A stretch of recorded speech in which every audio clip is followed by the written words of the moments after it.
Hermanos queridos, les saludo en el amor del Señor. Mantenga su Biblia abierta ahí en Santiago, en el capítulo 1. Estamos comenzando una nueva serie en este libro de Santiago, en esta hermosa carta de Santiago. En griego el nombre de Santiago es Jacobo, por si acaso, ¿sí? Nosotros traducimos ese nombre como Santiago en nuestras Biblias. En inglés le dicen James, no sé si tú lo has visto. Y eso traduce el nombre del Antiguo Testamento de Jacob. La Reina Valera antigua, de hecho la del año 600, 1600 de esa de Cipriano Valera, le pone Jacobo, ¿sí? Por si acaso. Santiago y Jacobo son el mismo nombre en la Biblia. Hay muchos Jacobos en el Nuevo Testamento, muchos Santiagos. Habían algunos que eran discípulos de Jesús, de esos 12. Pero esta carta viene de Jacobo, el hermano de Jesús. Medio hermano en realidad, era el hijo de María y José. Sí, hermano de Judas, que es otra de las cartas que tenemos en el Nuevo Testamento. Y Santiago nos invita a la sabiduría. Vamos a introducir la serie completa hoy. Acompáñame ahí en el versículo 2. Voy a leer la Biblia de las Américas, por si acaso, pero acompáñame en la que usted tenga. Tengan por sumo gozo, hermanos míos, cuando se hallen en diversas pruebas, sabiendo que la prueba de su fe produce paciencia, y que la paciencia tendrá su perfecto resultado, para que ustedes sean perfectos y completos, sin que nada les falte. Y si a alguno de ustedes le falta sabiduría, que se la pida a Dios, quien da a todos abundantemente y sin reproche, y le será dada. Pero pida con fe, sin dudar, porque el que duda es semejante a una ola del mar, impulsada por el viento y echada de una parte a otra. No piense pues ese hombre que recibirá cosa alguna del Señor, siendo hombre de doble ánimo, inestable en todos sus caminos. Pero que el hermano de condición humilde se gloríe en su alta posición, y el rico en su humillación, pues él pasará como la flor de la hierba. Porque el sol sale con calor abrasador y seca la hierba, su flor se cae, y la hermosura de su apariencia perece. Así también marchitará el rico en medio de todos sus logros. Tengamos un momento de oración, queridos hermanos. Señor, hemos leído tu palabra, nos acercamos ahora a este nuevo libro que vamos a explorar juntos y rogamos tu dirección. Rogamos tu guía. Reconocemos que esta es tu palabra inspirada. Fue inspirada por tu Espíritu Santo para hablarnos, así que venimos con humildad, con solemnidad, con un corazón abierto, con una mente dispuesta para escuchar tu voz. Así que, Espíritu Santo, pedimos tu capacitación para poder entender en nuestra mente, para comprender. Prepara nuestra mente para recibir, prepara nuestro corazón para ser dócil también, Señor, para estar abierto a lo que tú quieres hablarnos. Dispón nuestra voluntad, Señor, para obedecer. Quita nuestro orgullo, Señor, para que podamos dejarlo de lado ante tu voz. Te rogamos que nos hables mediante tu palabra. Queremos encontrarte a ti aquí, así que te ruego, Señor, que me quites del medio para que hables tú, para que Jesucristo sea glorificado en este mensaje, para que como iglesia podamos escuchar el llamado que tú tienes para nosotros. Te lo pido, Señor, en el nombre de Cristo Jesús. Amén. Entonces, aprendemos la historia de este Jacobo, de este Santiago, hermano de Jesús, en el libro de los Hechos. ¿Sí? Él era líder de la iglesia de Jerusalén, la temprana iglesia de Jerusalén. Fue un líder de mucha importancia, el hermano de Jesús. Hechos 1 nos cuenta la historia allí. Hechos del 1 al capítulo 11 nos cuenta la historia de los 12 apóstoles, que son el liderazgo de la iglesia en ese tiempo. Instituyen, por ejemplo, ahí colapsan un poquito y después instituyen ancianos, no sé si se acuerdan, los diáconos. Y los 12 son los encargados de cuidar el testimonio de Jesús. Fueron testigos de la resurrección y eran guardianes de su enseñanza. Pedro era el líder en esa época y ocupa una autoridad distintiva en la iglesia en los primeros capítulos de Hechos, al principio. Pero luego Pedro se fue a plantar iglesias. Se fue de Jerusalén a plantar iglesias por el Mediterráneo, al igual que Pablo, probablemente llegó a Roma, también a ser líder allá. Entonces este Jacobo, Santiago, el hermano de Jesús, medio hermano de Jesús, toma un rol de liderazgo en la iglesia madre en Jerusalén. Eso nos cuenta el libro de Hechos. Y a medida que se va desarrollando la historia de Hechos, él tiene un liderazgo cada vez más importante en toda la iglesia primitiva. Él fue muy importante, por ejemplo, este Santiago, Jacobo, fue muy importante en el concilio de Jerusalén, en Hechos 15. Es una historia muy entretenida la de Hechos 15 y es una decisión trascendental porque la sabiduría de Santiago es la que permite que los gentiles podamos unirnos a la iglesia. Ahí toman esa decisión de, ok, los gentiles pueden venir siendo gentiles. Es muy importante. Si no fuera por Santiago, todavía los hombres tendríamos que estarnos circuncidando, así como lo hacían antes los judíos. Imagínense lo terrible y doloroso que sería eso. Entonces, Jacobo, era obispo en Jerusalén. Presidía sobre el grupo de ancianos, de presbíteros en esa época. Sí, era un consistorio de 12 en estas etapas de la iglesia primitiva. Con el tiempo, luego de que los apóstoles fueron martirizados, todos murieron por el Señor excepto Juan, que murió en el exilio, ancianos presbíteros fueron escogidos para mantener este sistema de gobierno de un obispo dirigiendo un equipo de ancianos, de presbíteros. De hecho, Hechos 21, por ejemplo, nos cuenta que el apóstol Pablo, en sus viajes misioneros, viajaba, pero después volvía a Jerusalén a rendirle cuentas a los ancianos. Y ahí el que era presidente de ese consistorio, por así decirlo, en nombres presbiterianos de día, presidente del Consejo de Ancianos, era este hermano Jacobo. Eso está en Hechos 21, versículo 18, si a usted le interesa verlo. Entonces, entender el rol importante de liderazgo que Santiago tenía, que Jacobo tenía, le da profunda importancia a cómo él mismo se define. ¿Cómo se define él? En el versículo 1. Se define como siervo del Señor Jesús el Mesías. Ahí. Para la Escritura, liderar es servir. Liderar es servir al verdadero líder, Jesucristo.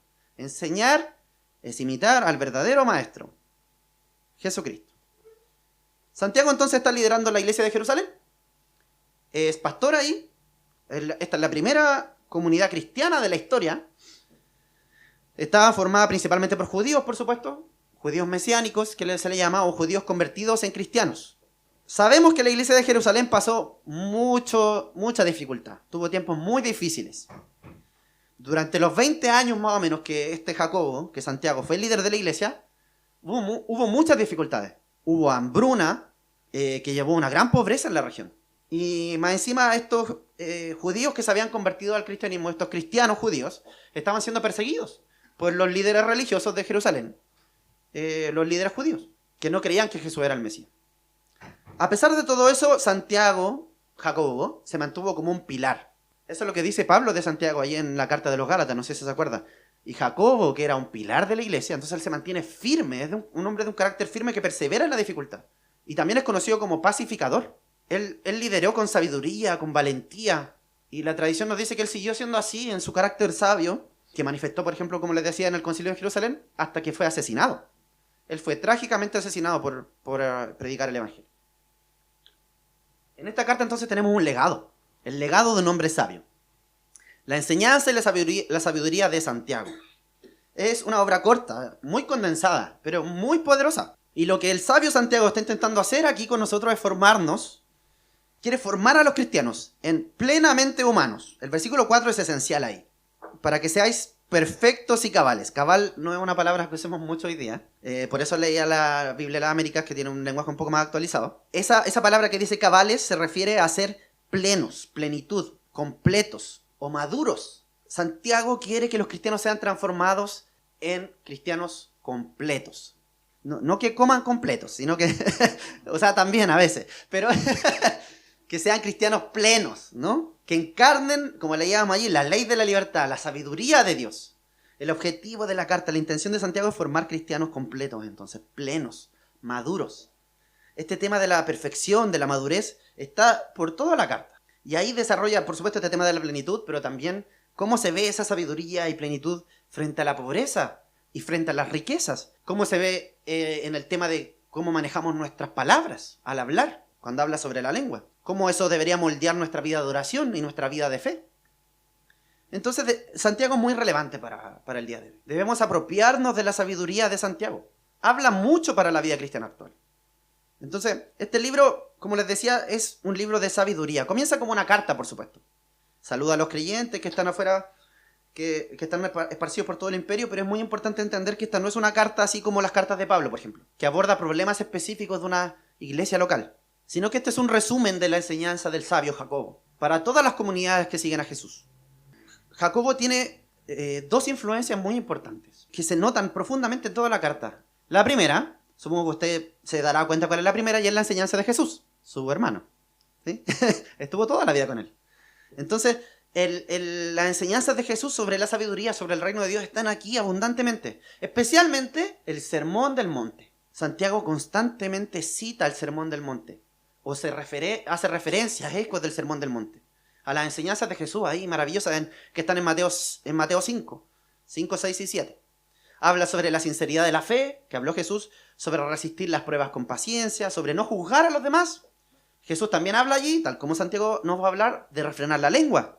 Jesús habla sobre no perjurar Jesús habla sobre perseverar en la oración. No sé si usted se empieza a dar cuenta entonces que Santiago está refiriéndose al verdadero maestro. Él como sabio dice, tengo un verdadero maestro, el más sabio de todos. La segunda influencia que Santiago tiene, y tal vez, supongo que si usted ya ha leído la carta de Santiago le va a parecer evidente, pero es el libro de los Proverbios, el principal libro de sabiduría del Antiguo Testamento. Proverbios, ¿no? Frases pequeñitas. Especialmente la influencia de Santiago son los capítulos 1 al 9 de Proverbios, si usted quiere leerlos también para esta serie, para capacitarse. Santiago es un hebreo.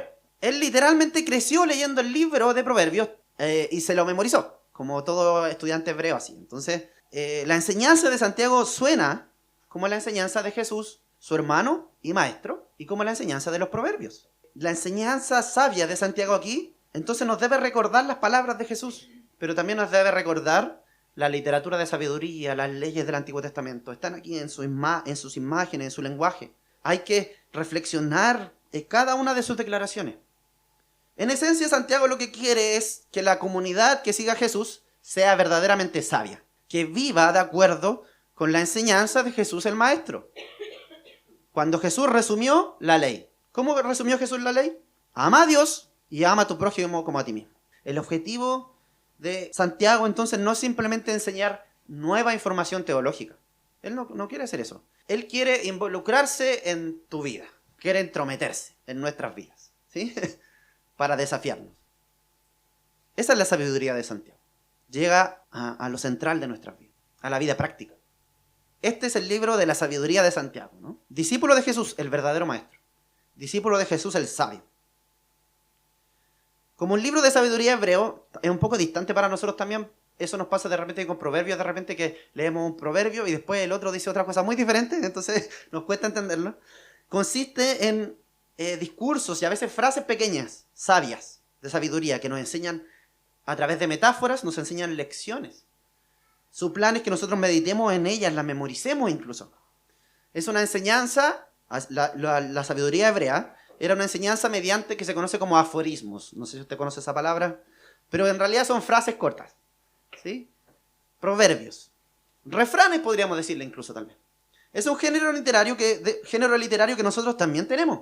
Se preserva hoy día a través de la práctica de los refranes. Nosotros usamos todavía esto. Breves declaraciones o comparaciones que nos enseñan algo, un punto de vista de una manera impactante y memorable. Entonces, Santiago compila todos estos proverbios o aforismos que resumen su sabiduría, que nos enseñan un modo de vida de acuerdo a lo que Dios diseñó para que vivamos. No son así como una lista de mandamientos, por ejemplo, como los 10 mandamientos. No son una lista de declaraciones teológicas como Pablo, por ejemplo, en la carta de los Romanos. La literatura de su sabiduría demanda mucha reflexión. Nos pide pausar, ir lentito y pensar. Nos enseña principios y que nos llaman a reflexionar, a pausar. Y que a veces no tienen mucha relación unos con los otros. Tienen relativa independencia entre una sección y la otra. Y eso implica que cuando Santiago cambia de tema, entonces yo tengo que pausar y decir, ok, no voy a apurarme, voy a reflexionar qué quería decirme antes. En vez de simplemente leer rápido y buscar cómo se conectan los siguientes pensamientos, así un poco como Pablo construye su pensamiento, Santiago debe ser leído de manera lenta y repetitiva, memorizando, para buscar con atención qué es lo que él quiere decir en este proverbio, en esta enseñanza. Santiago nos desafía a meditar en lo que creemos. Nos llama a la consecuencia ante lo que decimos creer. Santiago, a través de esa lenta meditación, te llama constantemente a tomar una decisión en cada una de sus enseñanzas. Nos confronta directamente con nuestra inconsecuencia, directamente con nuestra necedad, a través de su sabiduría, a través de estos proverbios que nos invitan a pausar. Él quiere que reflexiones, que medites, hasta incluso que imagines cómo se ve una vida de obediencia a Jesús y cómo se vería esto en mi vida si yo siguiera lo que Jesús dice. Entonces Jacobo estaba inmerso allí en la sabiduría de Jesús y en los proverbios y nos da este hermoso regalo, esta compilación de su propia sabiduría. Pero si usted ha leído Santiago, se dará cuenta que esto es como la carta de Santiago es como un combo en la guata. ¿Sí? Bellamente elaborado, por supuesto, es un combo en la guata hermoso, pero un combo en la guata lo es, para aquellos que quieren seguir a Jesús. Nos debería tirar al piso, eso es lo que quiere hacer Santiago.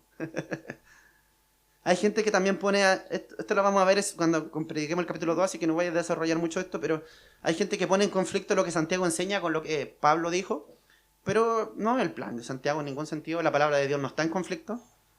Él es una voz escritural complementaria. Santiago quiere corregir otro tipo de errores que destruyen la fe cristiana. Quiere corregir a los cristianos que han entendido mal la gracia. Lo que nosotros le llamamos gracia barata.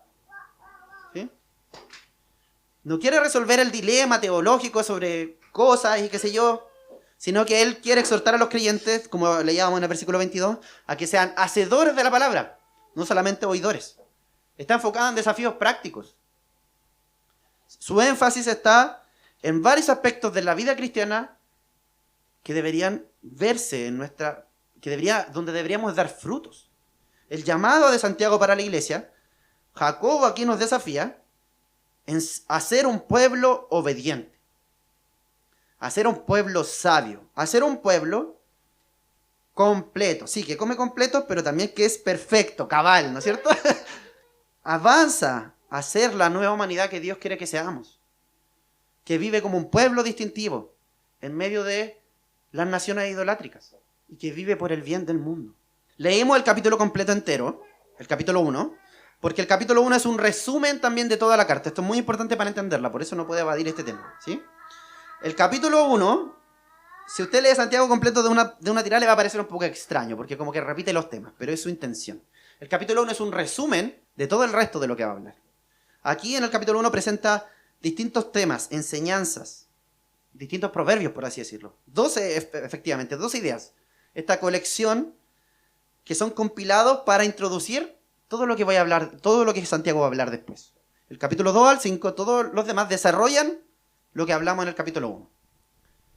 Cada uno de los diversos temas del capítulo 1 no necesariamente sigue nuevamente esa idea lineal, sino que él nos va introduciendo, ok, piensa como un PowerPoint, tal vez podría ser un ejemplo para nosotros. Voy a hablar de este tema y de este tema, cada una de las secciones. Si usted lo piensa, el libro de los proverbios también funcionaba así. ¿Sí? Introduce un tema, otro tema, otro tema. El Sermón del Monte también. Jesús hablaba sobre un tema y de repente, pim, empezaba a hablar de otro tema. ¿Sí? Tenía puntos. Cada enseñanza entonces, como que más o menos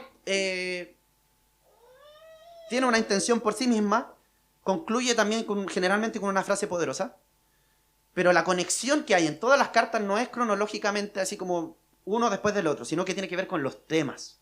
Estos temas que se repiten, que están todos en el capítulo 1. El capítulo 1 está lleno de este flujo de enseñanzas sabias, que quieren resumir todo el libro. Y este capítulo nos introduce a los temas claves que vamos a ver en el resto de la serie. Y hoy vamos a ver los 3 primeros, del 1 al 11. Las 3 primeras reflexiones importantes que presenta el capítulo 1. La primera es del versículo 2 al 4, que de hecho introduce el objetivo de toda la carta, ser completos, ser plenamente humanos. Las pruebas nos moldean, las pruebas nos conducen a una meta, a un propósito. Tienen un propósito, ser plenos, ser completos, ser mejores humanos, ser mejor que ayer. El segundo tema es del versículo 5 al 8. Debemos ser sabios para vivir con consecuencia. Aquí introduce el tema de la sabiduría del Señor. Y debemos pedir sabiduría a Dios. Y el tercer tema, que tal vez también nos parecerá sorprendente porque puede parecernos que no tiene mucha conexión con el anterior, habla sobre la gloria de los pobres y la fugacidad de las riquezas. Pero creo que tiene sentido hablar sobre esas necesidades en un contexto donde habían pasado mucha hambruna. Él habla sobre la vanidad, la fugacidad de las riquezas, en el tercer punto, del versículo 9 al 11. Entonces, el primer punto del que habla hoy Santiago, su primera reflexión, es que nos presenta la imagen de que estamos caminando para estar completos. Y en medio de eso son las pruebas las que nos capacitan. Las pruebas nos dan paciencia, las pruebas nos dan perseverancia, nos dan constancia y nos forman para que seamos plenos. Tengan por sumo gozo, hermanos míos, cuando se hallen en diversas pruebas, porque la prueba de su fe produce paciencia o perseverancia, es un sinónimo ahí. Y que la paciencia tenga su perfecto resultado, para que sean perfectos y completos, sin que nada les falte. Santiago dice que escribe a las 12 tribus, ahí en el versículo 1, en la diáspora. Está dirigida a la iglesia en general, a las 12 tribus en la dispersión.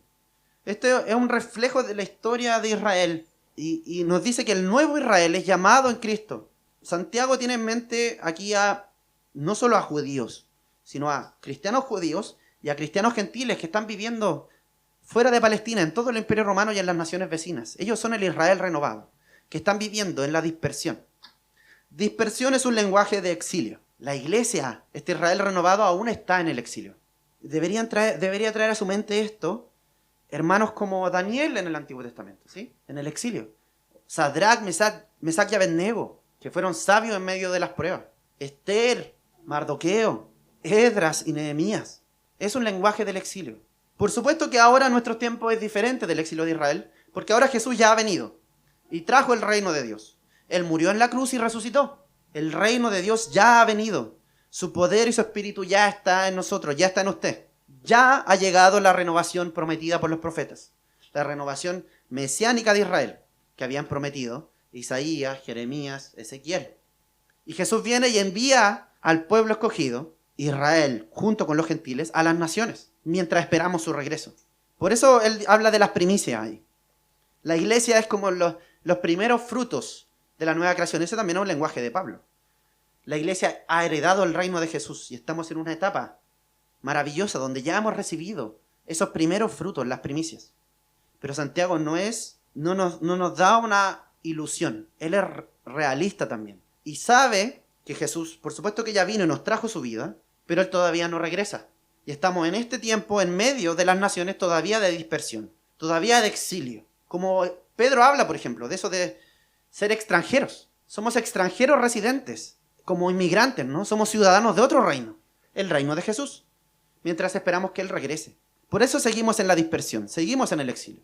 Hemos recibido el Espíritu Santo y somos parte del reino, pero aún vamos a enfrentar pruebas y dificultades. Todavía no se acaba la historia. La era en la que estamos, el tiempo en el que estamos, este tiempo de tribulaciones, de pruebas y dificultades hasta que el Señor vuelva. La iglesia en este tiempo, en esta era, es llamada a vivir con fidelidad y sabiduría, tal como hizo Daniel, Sadrach, Mesach y Abednego, Esther, Mardoqueo en la época del exilio. Santiago lo sabe por experiencia personal, la vida es difícil en este tiempo, en esta era.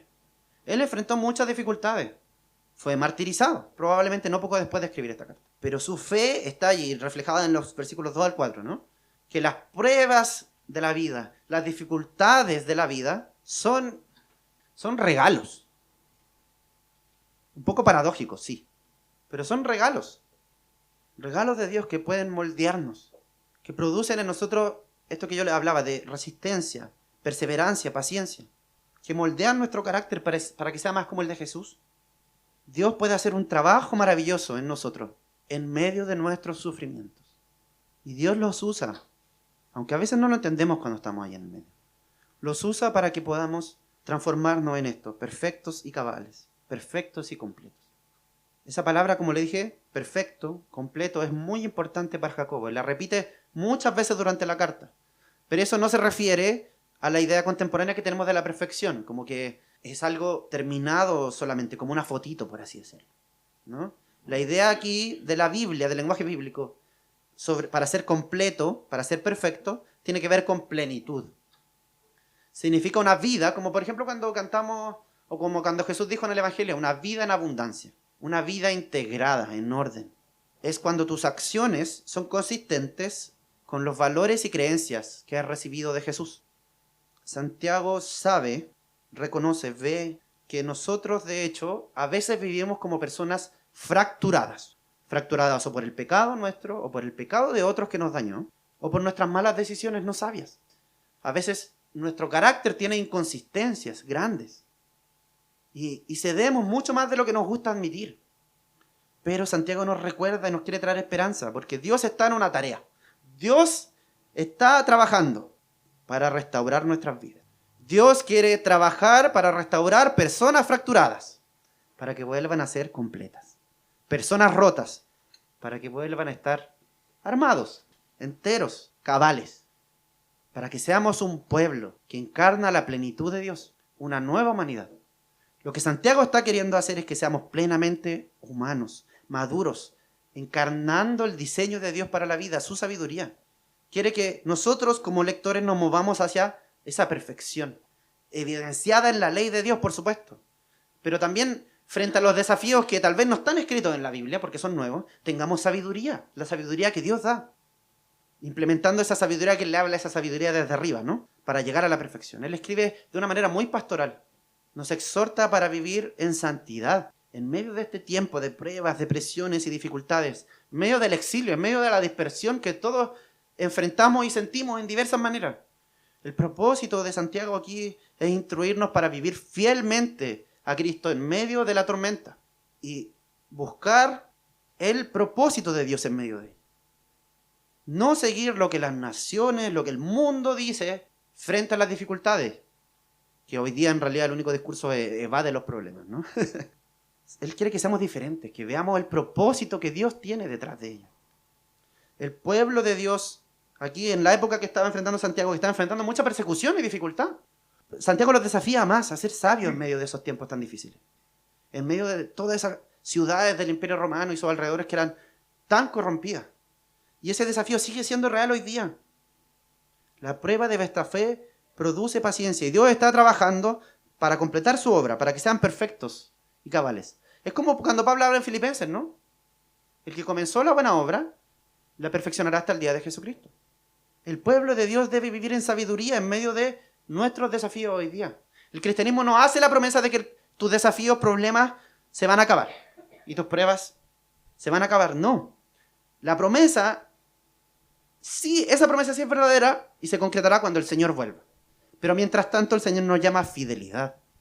A vivir en sabiduría en medio de este tiempo. En medio de las diversas pruebas que nos toque pasar. Recordando, y eso es lo que nos recuerda Santiago, que las pruebas tienen un propósito. Cada prueba, hermano, cada desafío que tú estás pasando, está en el plan de Dios. Y el texto nos llama a encontrar consuelo en eso. Hasta gozo. Por eso dice el versículo 2, habla del gozo. Gozo en medio de la prueba. No porque la prueba se acabó solamente. No porque puedo ver que Dios tiene un propósito en ella. O confío. Realmente a veces lo único que nos sostiene en medio de la prueba es solo la fe. Confío que el Señor tiene un plan. La imagen aquí es la de un trabajador, como les decía, la de un obrero. Alguien trabajando, haciendo una obra de construcción y que está en proceso. ¿Sí? Y tú lo ves ahí en la mitad del trabajo y dices, ya, algún día va a terminar. Pero el que está trabajando aquí no eres tú, ni soy yo. Es el Señor. El Señor está trabajando. Esa es nuestra esperanza. Ese es nuestro gozo. El Señor está trabajando. Y en nuestras pruebas y sufrimientos, Él nos entrena, nos capacita, nos da resistencia, nos da firmeza para que nuestra fe sea firme, se ancle en Jesucristo en medio de cada dificultad. Y algún día sabemos con seguridad que seremos un trabajo completo. Dios va a terminar la construcción. O tal vez otra imagen puede ser la de un artesano. El artesano, el alfarero, por ejemplo. Algún día va a terminar su obra, una obra de arte. Este es un lenguaje de Pablo también cuando habla de la hechura. Somos hechura de Dios. Una maravillosa obra de arte, una obra maestra. Santiago nos desafía a que tengamos paciencia en la obra de Dios hasta que Él complete su obra, hermanos. Santiago va a desarrollar después esto también en el capítulo 5, allí si usted lo quiere revisar. Él va a estimular, esta es la introducción en realidad al capítulo 5, donde va a estimular a la iglesia a perseverar.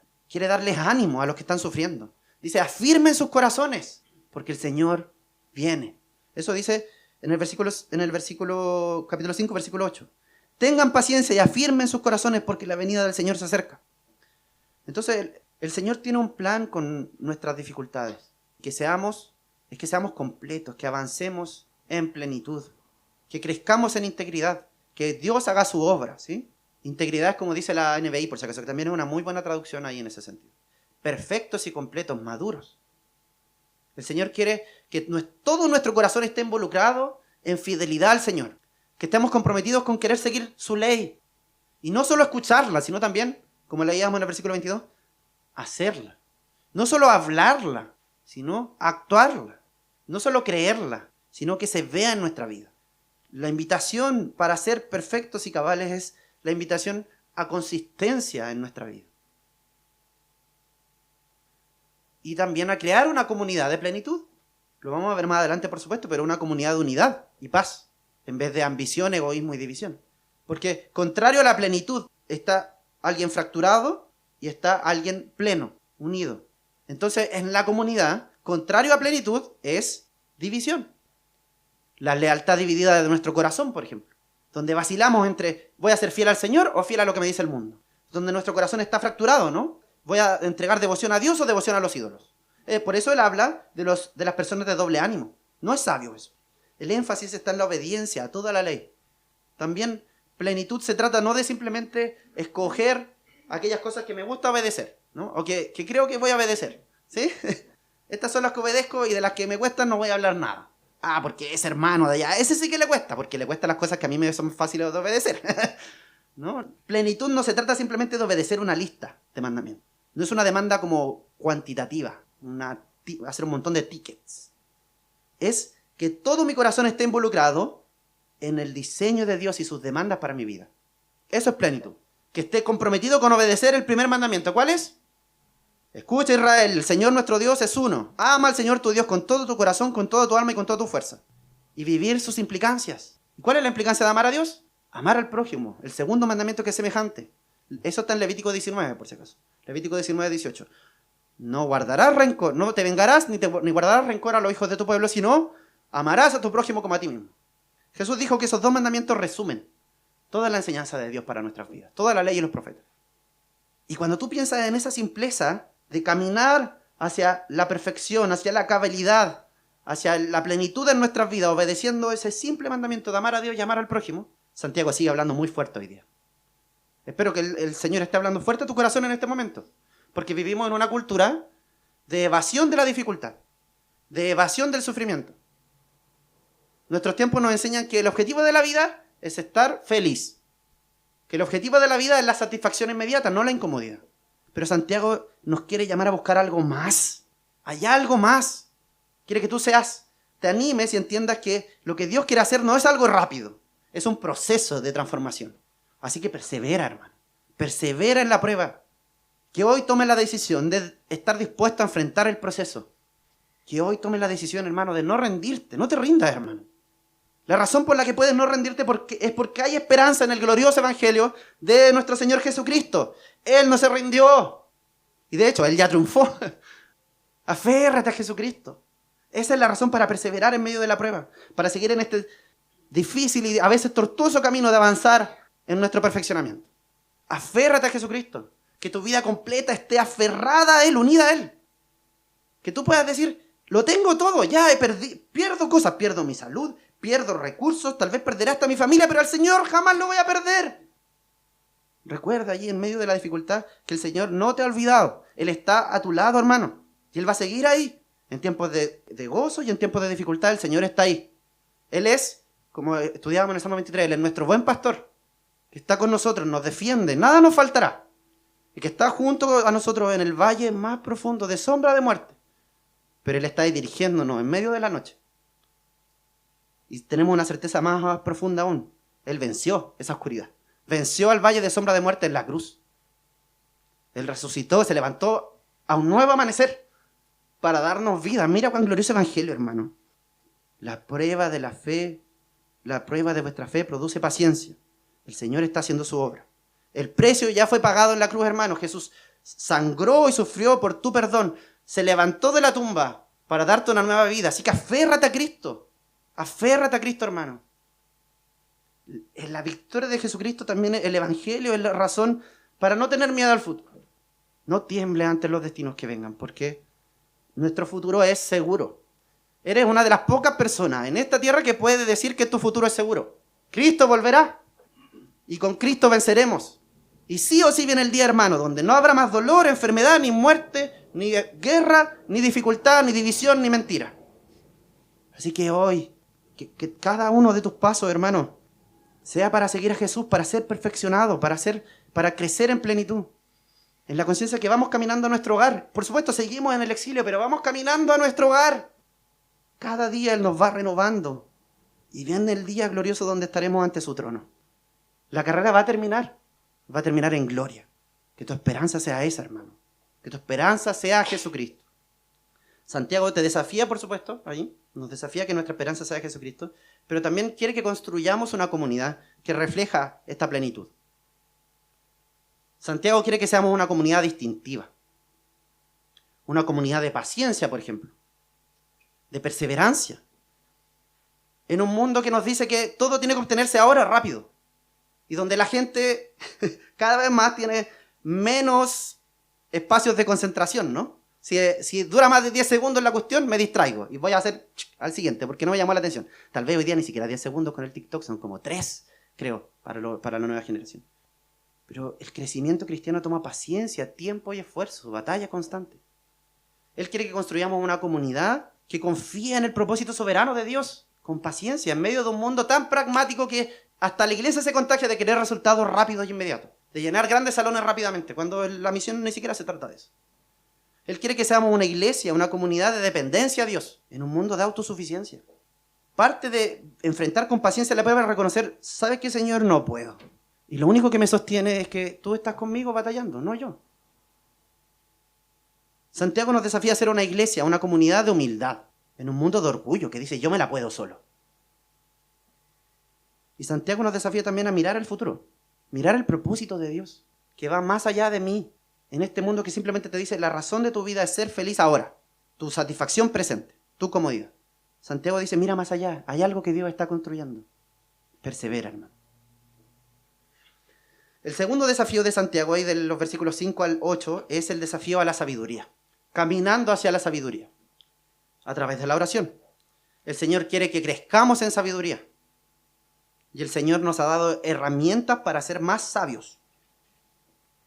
Ahora nombra la oración, más adelante, por eso también leímos el capítulo completo, habla sobre la palabra de Dios. Estas son las herramientas que Dios nos dio para crecer en sabiduría. La oración y la palabra. Si a alguno de ustedes le falta sabiduría, que se la pida a Dios, quien da a todos sin reproche, abundantemente, y le será dada cuando pide con fe.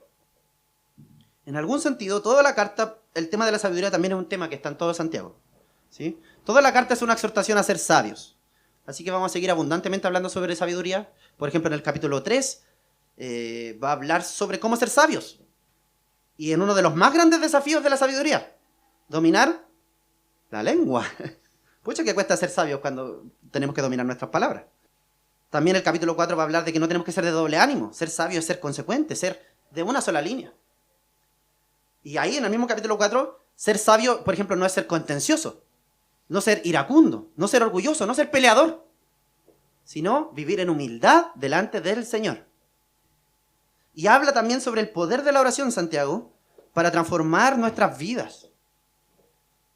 Espero que al final de esta serie usted se memorice Santiago 5:13. La oración eficaz del justo puede mucho. Si queremos ser completos, si queremos llegar a ese plan de Dios para nuestras vidas y ser una nueva humanidad, ser plenos, eso comienza con sabiduría y oración. Esa es la forma que Dios usa para transformarnos. La sabiduría de la palabra y la oración es la que me da la posibilidad de ver estas pruebas, estas dificultades a través desde los ojos de Dios, de hecho. Desde los ojos de Dios. Estamos todavía en este espacio de exilio, ¿no? En estos últimos días de los que habla Él también. Enfrentamos pruebas y sufrimiento. Y algunos cristianos, dice Él ahí en el capítulo 5, cuando enfrentan pruebas como que tambalean. Andan allí, como la onda del mar. Pero si tú quieres sobrevivir las olas de la prueba, debes rogar al Señor por la sabiduría que viene de lo alto. Santiago está haciendo eco también de Jesús. La sabiduría nos habla sobre Jesucristo. En las enseñanzas de Jesús a sus discípulos, vemos cómo Jesús encarna la sabiduría de Dios. Jesús es la sabiduría de Dios caminando en la tierra. Jesús no solo vive de acuerdo a los principios de Dios en sus mandamientos, que ciertamente lo hace y lo cumple perfectamente, sino que Él enseña su sabiduría a los discípulos. Él media la sabiduría de Dios a través de sus palabras y su enseñanza, pero también a través de sus obras. Por ejemplo, como cuando le lava los pies a sus discípulos.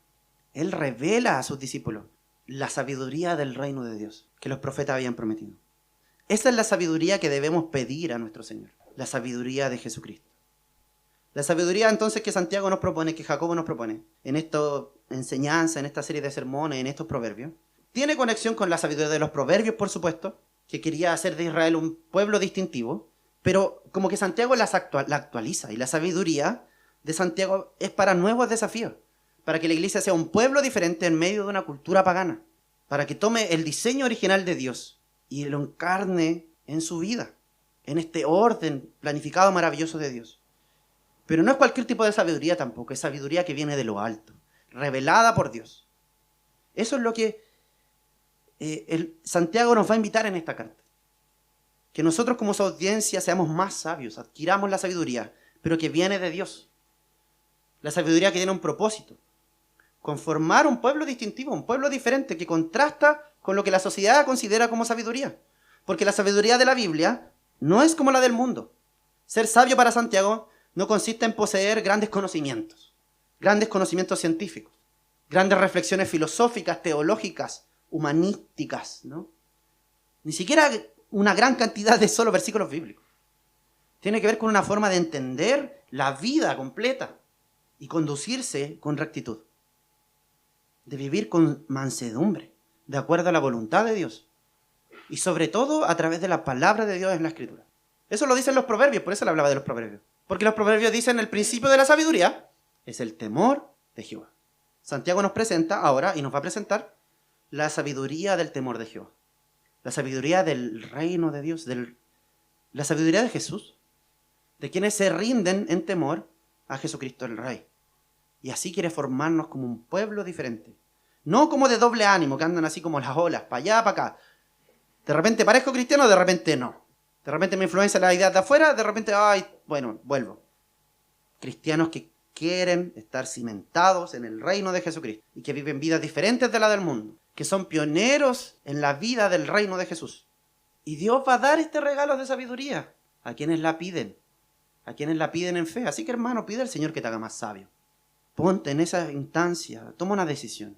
Eso es lo que Santiago nos invita. Toma una decisión de ponerte en ese espacio humilde y frágil para reconocer que te falta sabiduría y ruega al Señor que te la dé. A veces las pruebas nos conducen a ansiedad, a temor, a falta de confianza. Y la sabiduría que Dios nos da nos permite escoger en esos momentos, creer, confiar, perseverar que Dios es bueno, a pesar de nuestras circunstancias. Nos permite ver ese Dios que nos ha dado una nueva vida a través de Jesucristo, que nos ha hecho nuevos. A través de ese evangelio podemos enfrentar el sufrimiento con confianza. A través de esa sabiduría podemos tener confianza en el Padre, tal como Jesús lo hizo en Getsemaní. Señor, que pase de mí esta copa, dijo, ¿no es cierto? Él oró. Pero él fue sabio y dijo, pero que se haga tu voluntad, no la mía. Por supuesto, él nos enseña en el versículo 17 de Santiago, y lo vamos a ver después, la próxima semana, que esto no significa que tenemos que rechazar todo lo que viene del mundo. La sabiduría es un desafío, es difícil. El versículo 17 dice, todo lo bueno, toda buena dádiva y todo perfecto viene de Satanás. ¿No? ¿Eso dice? No, viene de lo alto, del Padre de las luces, en el cual no hay mudanza, ni sombra de variación. Él en su voluntad nos hizo nacer por la palabra para que seamos primicias de sus criaturas. El mundo está lleno de la bondad de Dios. Entonces, ser sabio es difícil. Es un camino abierto para que tú tomes decisiones responsables. La sabiduría implica discernimiento. Implica distinguir, aprender a distinguir. Por eso se necesita madurar, como hablaba en el punto anterior. Para poder distinguir qué cosas son buenas, qué áreas son un buen regalo de Dios, qué áreas de la vida reflejan su bondad creacional y cuáles otras son aquellas de las que simplemente tengo que alejarme, porque no tengo que tener amistad con el mundo. Eso dice en el capítulo 4. Si lo leyéramos como, por ejemplo, como una carta de Pablo, esto diríamos, pero el versículo 17 contradice el capítulo 4, que dice, no tengan amistad con el mundo. ¿Cómo? ¿El mundo es bueno o es malo? Bueno, en el medio está la sabiduría, para que tú sepas discernir. Para que tu lazo íntimo no esté con los valores del mundo, según sus principios, pero seas capaz de reconocer aquellas cosas que sí son parte del buen diseño de Dios, que no debemos condenar, sino debemos exaltar y ser partícipes de ellos, para traer la bondad de Dios a nuestra ciudad. Es lo que lo que Jesús dijo en Juan 17 cuando oró. Yo les he dado tu palabra y el mundo los ha odiado, porque no son del mundo, como yo tampoco soy del mundo. No te ruego que los saques del mundo, sino que los guardes del maligno. Ellos no son del mundo, como tampoco yo soy del mundo. Santifícalos en tu verdad, porque tu palabra es verdad. Como tú me enviaste al mundo, yo también los he enviado al mundo. La sabiduría no se trata de encerrarse. Se trata de estar en medio de los desafíos de este mundo de pruebas y vivir conforme a la palabra de Dios. Y eso es difícil. Es difícil poder encarnar la palabra de verdad en medio de este tiempo caótico, ¿no? En medio incluso de nuestros tiempos, de nuestros desafíos que tal vez Santiago ni siquiera se habría imaginado. El mundo de la tecnología, de la satisfacción. Jamás habría imaginado que podemos llamar por teléfono a alguien. O sea, es algo que, ¿no? Lo sorprendente sí, aunque tenemos desafíos nuevos, lo sorprendente y poderoso de la sabiduría bíblica es que sigue siendo viva y relevante. Aunque han pasado 2000 años y hay desafíos nuevos, aquí está la verdad de Dios que sigue orientándonos. Aunque los tiempos cambian, el corazón idolátrico humano sigue siendo el mismo, pero sobre todo, la hierba se seca, la flor se marchita, pero la palabra de Dios permanece para siempre. El desafío de la sabiduría, hermano, entonces, es que no todo es blanco y negro, y eso es difícil en nuestro tiempo. La solución no es meramente un moralismo o legalismo como la solución a todo. Obedece esta lista de reglas. Y si yo te dijera eso, estaría siendo infiel a lo que Santiago está diciendo. Parte de la sabiduría es que tú puedas madurar, que tú puedas crecer en discernimiento y puedas entender cómo ser fiel al Señor en medio de tus desafíos en el mundo actual, sin que necesariamente un pastor o un presbítero te lo diga. Que puedas crecer en sabiduría, dejar de ser niño para ser maduro. Eso es sabiduría. Y Santiago sigue hablando de una forma tremenda en nuestros tiempos de resultados ejecutivos, ¿sí? Lo que yo quiero es completar esta lista y listo. Transformamos todo lo que sucede. Pero en medio, para que seamos sabios, es la oración. El Señor quiere tomarse el tiempo para transformarte.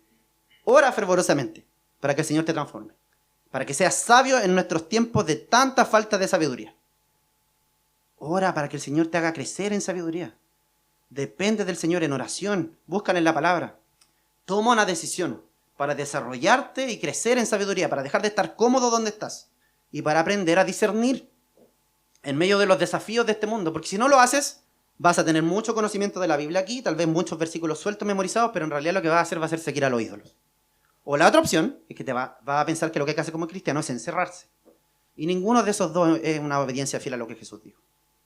La sabiduría nos llama a reflexionar, a no caer en ninguno de estos dos polos. Encerrarnos, así como secta, como lamentablemente mucho en el mundo evangélico se hace, pero tampoco ceder y comprarse lo que el mundo dice sobre lo que es valioso para la vida. El cristiano sabio vive en medio del mundo, no se encierra. Y ahí donde está, vive conforme a la palabra de Dios. De manera constante, no de doble ánimo. Sin ceder, sin dejarse moldear por las influencias de los demás, solo por presión. El cristiano es desafiado a ser sabio. Pero esto no es solo un desafío para ti personalmente, es un desafío para nosotros como iglesia. El Señor quiere una comunidad sabia, que obedece a la ley de Dios en un mundo que no está ni ahí con las leyes. Y que lo único que le interesa es la libertad autónoma.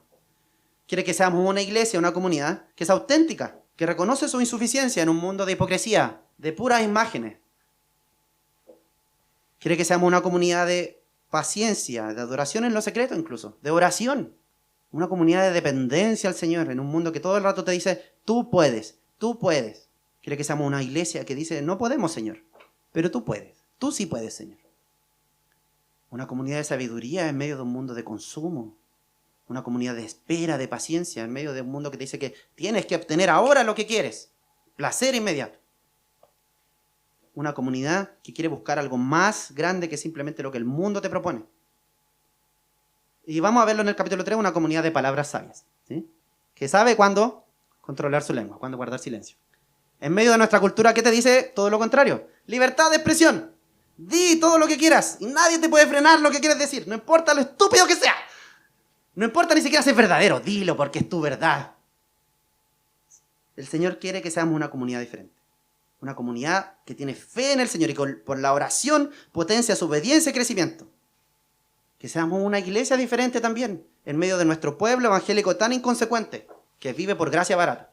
Y también en medio de un mundo que te dice, no cambies, eres perfecto como estás. No, sabiduría es reconocer, Señor, me falta, transfórmame, por favor. Una comunidad que quiere vivir en rectitud en medio de este mundo de inmundicia y corrupción. El último tema, por causa del tiempo, lo vamos a tratar brevemente, pero solo lo voy a explicar para resolverle tal vez un poco el puzzle, porque vamos a hablar abundantemente durante la serie sobre las riquezas. ¿Sí? Santiago está hablando sobre lo transitorio de las riquezas, en el versículo 9, 10 y 11.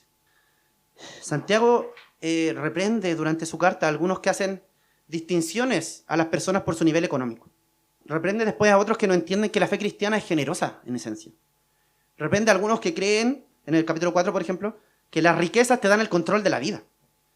Y en el capítulo 5 reprende a algunos que no estaban siendo justos con sus trabajadores, con sus jornaleros, sino que los oprimían.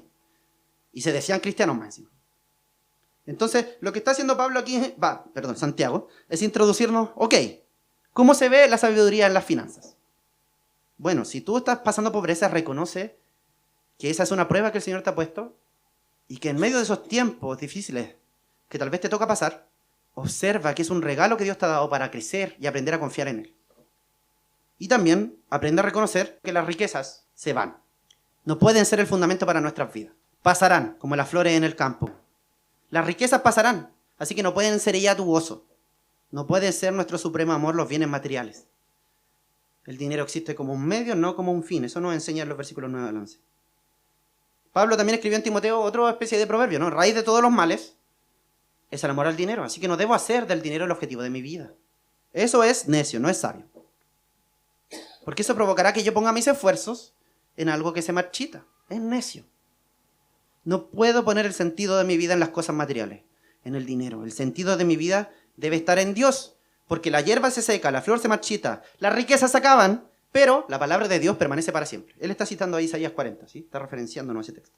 La riqueza y los bienes materiales pasarán, pero la palabra de Dios permanece para siempre. Y en nuestros tiempos de tanto amor por el dinero, el Señor quiere que seamos una iglesia, una comunidad que entienda el lugar que Dios dio a las riquezas. Un potencial más para desarrollar, para glorificar a Dios con ellos, para amar a Dios en primer lugar y por lo tanto mostrar el amor al prójimo. Y que eso se vea en generosidad, en no discriminar a las personas por su estatus, en que seamos una iglesia que cuida a los necesitados, una iglesia que no tiene motivaciones egoístas. Vamos a ver mucho más de eso en el resto de la serie, hermanos. Pongámonos de pie para orar. Oremos para dar gracias al Señor. Señor, te damos muchas gracias por tu palabra y por los desafíos de esta carta que iniciamos. Te pedimos, Señor, que tú renueves nuestra fe en la obra que estás llevando adelante a través de nuestro Señor Jesucristo. Gracias, Señor, porque Él fue el primero que trabajó. Él completó la obra en la cruz y dijo, consumado es. Y Él resucitó para nuestra salvación. Ayúdanos, Señor, a seguir perseverando en medio de nuestras pruebas y circunstancias y poder ser fieles a ti. Ayúdanos a mirar la vida con tus ojos, Señor, y ver que tú estás trabajando, incluso aunque el panorama se vea muy oscuro para nuestras vidas.